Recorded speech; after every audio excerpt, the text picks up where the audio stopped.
ایک ہے Christian marriages act میں لکھا ہوا ہے اور طریقہ، مسلم فیملی لاز آرڈیننس میں اور طریقہ لکھا ہوا ہے.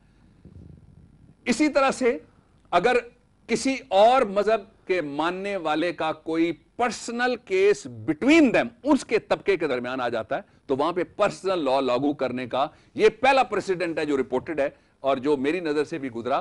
یہ قرآن حکیم کی اس آیت کی تفسیر کے دوران جو تحقیق تھی اس میں یہ بات سامنے آئی. دوسرا جو تھا وہ ایک اور بہت اہم واقعہ تھا. یہ بھی ہمارے لیے آئی اوپنر ہے، آنکھیں کھولنے والا ہے.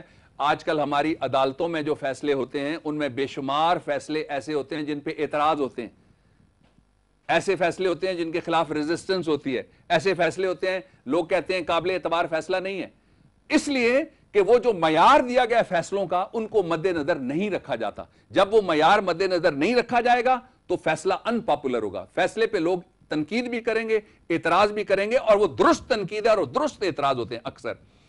یہاں جو میں جس کی طرف آپ کی دوسرا جو آپ صلی اللہ علیہ وآلہ وسلم کی حیات بابرکات سے میں جو دوسری مثال پیش کرنا چاہتا ہوں وہ یہ تھا کہ ایک صحابی تھے عبداللہ بن سہل رضی اللہ تعالیٰ عنہ. ان کو خیبر کے یہودیوں نے قتل کر دیا. جب آپ صلی اللہ علیہ وآلہ وسلم، ظاہر ہے وہ خیبر کے علاقے میں قتل ہوئے، جب آپ صلی اللہ علیہ وسلم کے پاس وہ کیس آیا تو آپ صلی اللہ علیہ وسلم نے یہودیوں کو پنشمنٹ نہیں دی، سزا نہیں دی، اور اس کی بنیاد یہ بنائی کہ کوئی چشمدید واقعات کا شہادتی موجود نہیں ہے. اور اس کے ساتھ ایک دوسرا پرنسپل بھی آیا، اس کو میں بعد میں بیان کرتا ہوں، اسی واقعے سے وہ متعلقہ ہے. لیکن یہاں میں یہ آپ کو عرض کر دوں کہ رول سیٹ ہو گیا پہلی دفعہ دنیا میں، ایک سٹینڈرڈائز ہو گیا رول، اور وہ یہ کہ جب تک شہادت قابل اعتبار نہ ہو محض شک کی بنیاد پہ کسی کی جان کے بدلے جان نہیں لی جا سکتی. اور آج دیکھیے ہمارے معاشروں کے اندر، ہمارے قبیلوں کے اندر، ہمارے علاقوں کے اندر، ہماری برادریوں کے اندر 3-3 4-4 نسلوں تک قتل مقاتلے کے مقدمات چلتے ہیں اور قتل مقاتلے کے واقعات ہوتے ہیں، اور کہا کیا جاتا ہے اس قبیلے کے آدمی نے چونکہ اس برادری کا آدمی مارا تھا اس لیے ہم وہ بدلہ لے رہے ہیں. یہ زمانہ جاہلیت کی باتیں ہیں. یہ محمد عربی کے ماننے والوں کے لیے یہ باتیں جائز نہیں ہیں. یہ آپ صلی اللہ علیہ وآلہ وسلم کی محبت اور ان کی امت کے اندر رہ کے محبت کے دعوے داروں کے لیے یہ باتیں قطعاً قابل تقلید نہیں ہیں. A life for life میں نے تورات سے دیا، آپ صلی اللہ علیہ وسلم نے جو فیصلہ کیا وہاں بھی زندگی کے بدلے زندگی ہے.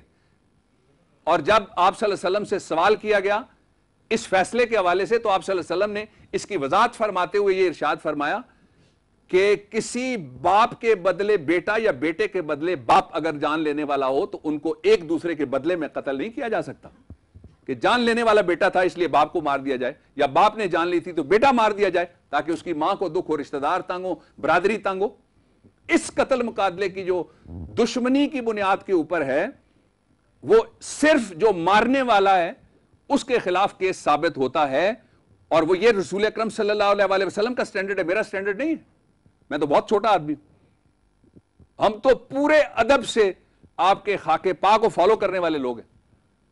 ہم تو یہ کہتے ہیں رول سیٹ ہو گیا، ایویڈنس چاہیے. یہودی کو سزا نہیں ہو سکی، عبداللہ بن سہل کو مارنے والے یہودی کو سزا نہیں ہو سکی اس لیے کہ ایویڈنس موجود نہیں تھی، شہادت مکمل نہیں تھی، شہادت موجود نہیں تھی، شہادت قابل اعتبار نہیں تھی، شہادت ڈائریکٹ نہیں تھی، شہادت سرکمسٹانشل نہیں تھی. آپ نے ایک اور فیصلہ کیا جو ایک اور آج جو ایویڈنس ایکٹ ہے ساری دنیا کے اندر وہ 1700 سم تھنگ میں شروع ہوا.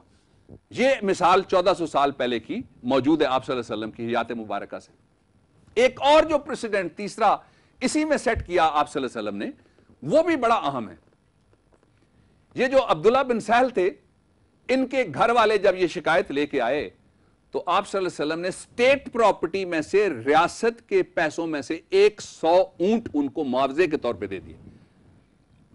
یہاں میں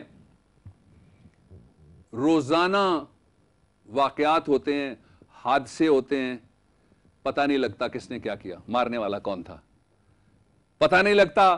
یہ خون کہتے ہیں نا، یہ خون خاک نشینہ تھا، رزق خاک ہوا، نہ مدعی نہ